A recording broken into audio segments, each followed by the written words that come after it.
The UN Security Council has repeatedly accused Russia of committing war crimes in Syria, though Moscow is bidding to be re-elected now to the UN Human Rights Council.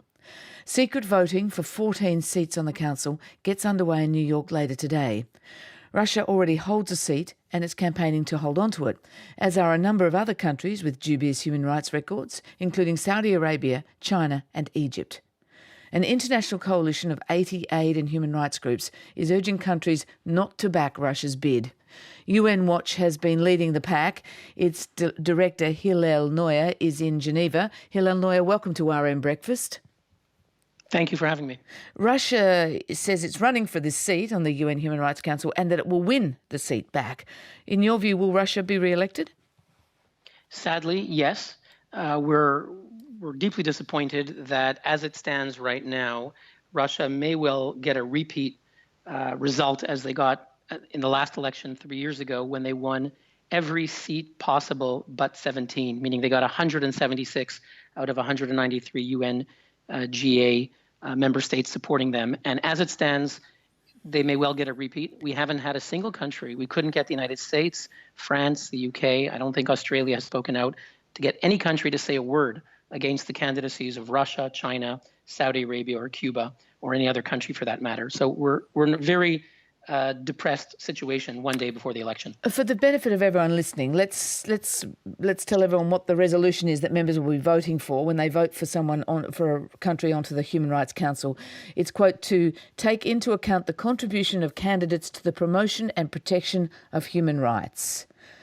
Now, at this particular moment, Russia is being accused in no uncertain terms in the UN of basically, bombardment of the civilians of Aleppo. We know that thousands and thousands of civilians have been killed.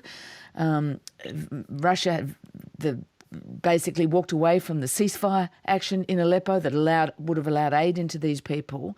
I mean, this is like a sick joke, isn't it?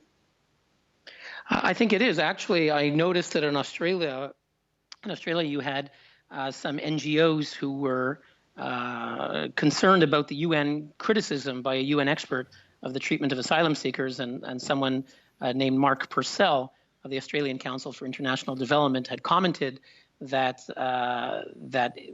because of its offshore detention, Australia's bid for a seat on the Human Rights Council is being undermined.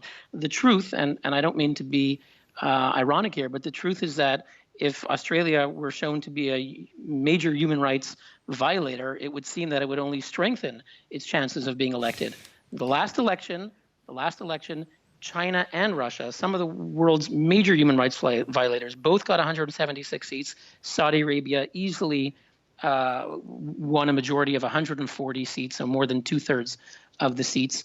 And the reality is that although you quoted rightly the criteria, the official UN criteria are to weigh the country's contribution on human rights, the sad reality is that although U.S. elections are not rigged, the UN elections tomorrow effectively are rigged. In many of the regional groups, there's no competition. And when there is competition, countries like Saudi Arabia and Russia exchange votes. And the last time I think you and I spoke was when we had evidence that the UK likely made a deal with Saudi Arabia last time to exchange votes, meaning that the UK voted Saudi Arabia onto the Human Rights Council. And it seems that they may be doing the same thing tomorrow as well. Oh, do we have any proof of that? I mean, Saudi Arabia, in the 3 years, of course, we've got the war in Yemen. Saudi Arabia is a major player there, and it's come in for strong criticism for the attacks it has been raining down too on some of the people of Yemen. Do we have any proof that Britain, is Britain going again for re-election? They are. Both the UK and Saudi Arabia are candidates tomorrow. And it's what we do know is that whenever we raised the issue of this deal, we revealed the WikiLeaks cable in which the Saudi ambassador in New York writes back to headquarters in Riyadh and says, the British came to see me, they want us to vote for them, and I propose a deal, whereas we'll vote for each other. And that's normally the way these things work. So if the British came to the Saudis, we can assume that the ambassador, the Foreign Office folks are sophisticated, knew that there would be some kind of deal in the offings. And we actually found WikiLeaks cables of the Saudis writing letters to the Russians, formally making these deals. So in tomorrow's election, Saudi Arabia is a candidate, and the UK and the US are both candidates. Actually, they're the only two candidates for the two seats in the Western group. And it was raised, the opposition raised in the British Parliament in London this week, whether Britain would once again make this squalid deal. And Prime Minister Theresa May responded by saying, we have a very important security relationship with Saudi Arabia, and we're all left to wonder what that means. Do we have any sense of whether Britain votes for Russia to be elected to the Human Rights Council?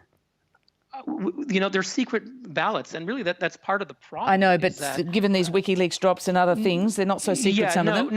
No. The only thing that we saw with the British, I should mention it's the French as well, that didn't get picked up by the French media, but there were Saudi cables mentioning the British and French had approached them and they proposed deals. We haven't seen anything. We're waiting for WikiLeaks to hack into Russian cables.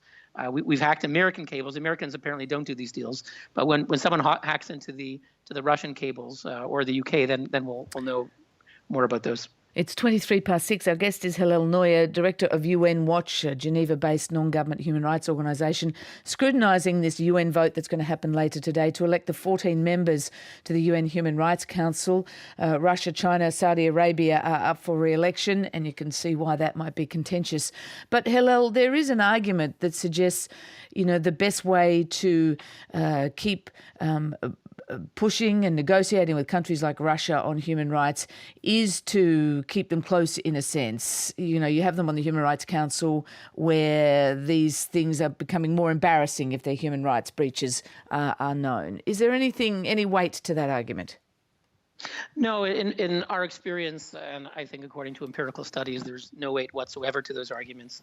You could get that if there's a borderline state that means well, but they don't have the capacity and that sort of thing, you can make the argument. But given Vladimir Putin, the way he acts, and you described it well, where you have overt, deliberate bombing of men, women, and children, bombing of UN-backed humanitarian convoys, membership on a Geneva Council has had no influence whatsoever. The contrary, since Russia has been a member for the past 3 years, their actions have only caused the deaths of tens, if not hundreds of thousands of more people than ever before. So there's no evidence that membership on the Council improves any of these regimes. The people who make those arguments tend to be diplomats who have to work in the system and are and sort of have a cognitive dissonance. Well, talk about cognitive dissonance. We heard earlier the head of the UN's humanitarian effort in Syria, Jan Egeland, pleading at the UN, pleading for the men in uniforms and the men in suits, as he called it, to allow the aid organisations through to help the more than 1 million people who are basically starving to death in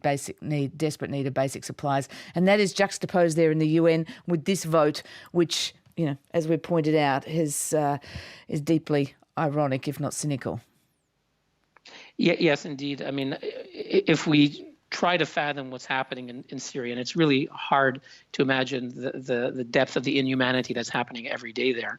And then to think that the country that is one of the most responsible, I mean, there's Assad, there's Iran playing a key role in the killings, Hezbollah, but Russia is really the major armed force there, and they're actively bombing civilians, bombing hospitals, and to think that they're going to get elected. And I want to come back to that. I think a key issue here is that it's our elected democracies.